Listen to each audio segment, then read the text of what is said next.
Sway is standing and the other way is lying down. Bersilakan.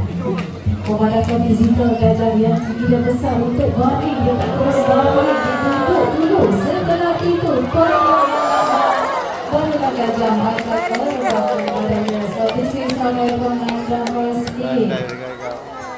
Selain baring untuk tidur, posisi baring juga memudahkan mahu untuk bersihkan keseluruhan badan gajah dan membantu doktor veteriner dan beri rawatan jika ada sebarang kecederaan di bahagian atas badan gajah.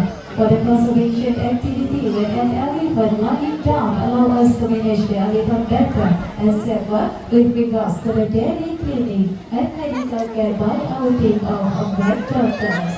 Baiklah para penonton sekalian, untuk buatkan alam bangun kita tak nak tidur. Jom sama-sama kita kira 1 sampai 3. Boleh? Boleh tak boleh? Boleh. Alright, jom kita mula. 1, 2, 3. Faham dah. Allah, ada mahutnya Encik Arif. Dan ini merupakan cara lain untuk mahut naik ke atas badan gajah. This is another way how to mahut gajah Encik Arif. Thank you Alam and Mr. Arif. Baiklah para penonton sekalian, sebelum kita mulakan sesi beri makan, Siti, Nina, Alam dan juga Adi nak berikan tunduk hormat sebagai tanda selamat datang dan terima kasih kepada mereka. Silakan. Ladies and gentlemen, this is a welcome and thank you from all of us.